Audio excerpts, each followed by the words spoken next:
예, 김학성입니다. 오늘 앞에 귀한 연사들께서 좋은 말씀을 다 해주셔서 저는 이게 불필요할 수도 있는데 그러나 힘을 가지고 한번 말씀을 드려보겠습니다. 몇 년 전 청소년 여론조사에서 6.25 전쟁을 북한의 남침이라고 답한 학생은 55%에 불과했고, 북한이 주장하는 통일을 위한 전쟁이라고 답한 학생이 21%나 되었습니다. 또 누가 일으켰냐는 질문에 북한이라고 답한 학생은 60%에 불과했고, 초등학생 중 35%의 학생은 남한이 일으켰다고 합니다. 국방부가 실시한 입대 장병의 의식조사에서 75%가 반미 감정을 가지고 있으며, 공산주의에 비해 자유민주주의가 우월하다고 답한 장병은 36%에 불과하다고 합니다. 대한민국 체제에 대한 불신과 북한 체제에 대한 수용적 태도가 밑바닥에 깔려 있음을 알 수 있습니다. 선생님들이 그렇게 가르쳤다고 합니다. 국민혁명당은 오늘 학생들에게 6.25를 북침으로 가르치는 교사가 있다면 신고해 달라고 광고를 실었습니다.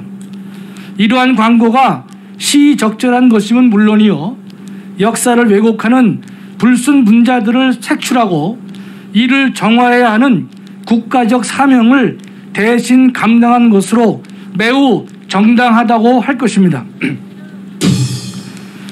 71주년을 돌아보면서 6.25 전쟁의 성격을 보면 다음과 같습니다. 첫째, 6.25 전쟁은 종교 전쟁도 아니요 영토 전쟁도 아닌 사상 전쟁이었습니다. 공산주의가 자유민주주의를 제거하려고 벌인 사상 전쟁이었습니다. 동시에 6.25는 민족 간의 전쟁이었고, 한 마을에 사는 주민끼리 서로 죽이고 죽이는 전쟁이었습니다. 둘째, 6.25 전쟁은 남침 전쟁입니다. 남한의 북침을 북한이 방어한 전쟁은 결코 아닌 것입니다. 이는 수많은 문서와 역사적 기록이 지적하고 있으며, 산화하신 조국의 영령들이 죽음의 몸으로 직접 말씀하고 있습니다. 셋째, 6.25 전쟁은 아직도 끝나지 않은 전쟁입니다. 법적으로도 그렇지만 사실적으로도 그렇습니다. 6.25는 제1연평해전, 제2연평해전, 천안함 폭침, 연평도 포격 등으로 이어져 나타나고 있습니다. 언제든지 재발이 가능한 휴화산일 것입니다. 며칠 전 이준석 국민의힘 대표가 서해교전이란 말을 사용했습니다. 서해교전은 연평해전으로 그 명칭이 변경된 지 벌써 10년이 지났는데 그의 부족한 역사의식을 드러내고 있습니다. 교전과 해전은 중요한 차이가 존재합니다.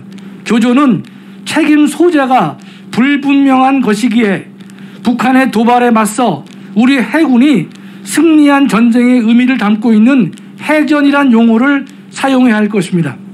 연평해전에서 순직하신 전사자들의 명예를 더 이상 더럽혀서는 안 될 것입니다. 넷째, 6.25 전쟁은 좌익이 참여한 사상 전쟁입니다. 6.25는 북한이 일으켰지만 당시 남한의 좌익 세력과 함께한 전쟁입니다.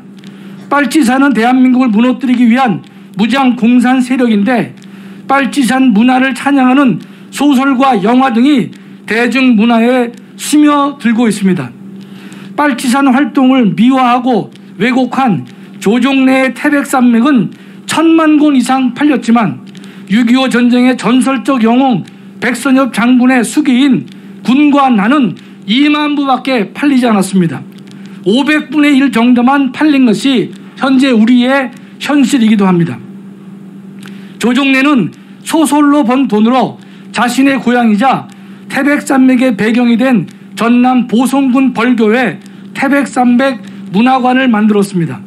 많은 관람객이 이곳을 방문하여 남북 통일을 염원한다고 합니다. 그러나 그가 만든 기념관은 북한식 통일을 염원하도록 유도한다고 보아야 할 것입니다. 지금 대한민국에는 6.25 당시만큼은 아니지만 북한 체제로의 통일을 원하는 좌파들의 활동이 상당히 많이 있습니다.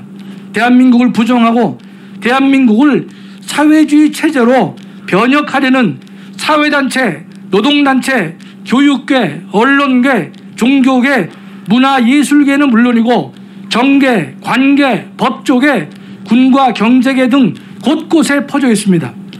주체 사상을 신봉한 주사파 세력들이 청와대에서 주도권을 행사하고 있습니다.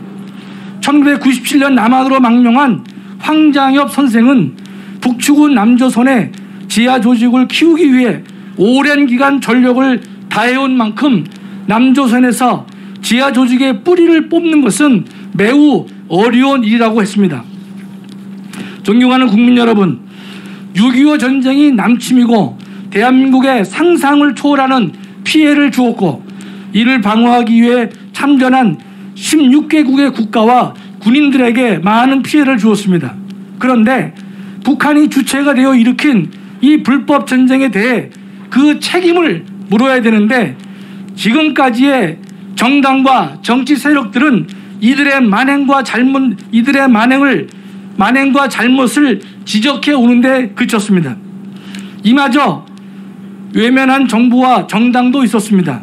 지금 문재인 정권은 이에 더 나아가 고모부와 이복 동생을 죽인 김정은을 솔직하고 열정적이고 결단력 있고 국제 감각이 뛰어나다고 타임지 인터뷰에서 문 대통령은 언급했습니다. 마치 김정은이 성군이라도 되는 듯 말했습니다. 역사를 잊은 민족에겐 미래가 없다고 했습니다. 6.25 전쟁 71주년을 기념하는 오늘 국민혁명당은 북한에 대해 6.25 전쟁의 불법 행위에 대한 법적 책임을 물을 것을 전 국민 앞에 천명합니다.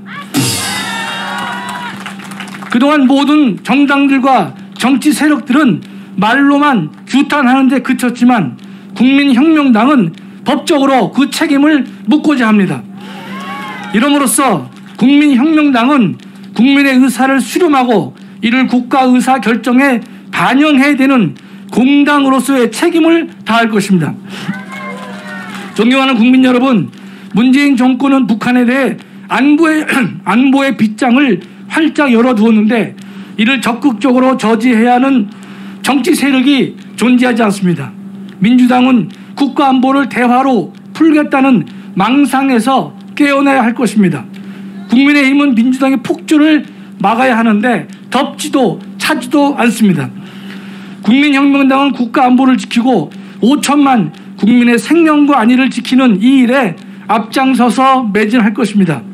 존경하는 국민 여러분, 국가의 안위가 걱정되십니까? 국민혁명당이 곁에 있습니다. 5천만 국민의 생명과 안전이 걱정되십니까? 국민혁명당에게 맡겨주십시오. 여러분의 가족과 자녀의 미래가 걱정되십니까? 국민혁명당이 책임지겠습니다. 존경하는 국민 여러분, 우리 국민혁명당 믿어주십시오. 우리 국민혁명당 밀어주십시오. 국민혁명당 도와주십시오. 국민혁명당 격려해 주십시오. 감사합니다. 예, 우리 김학선 교수께 큰 격려의 박수 부탁드립니다. 여러분.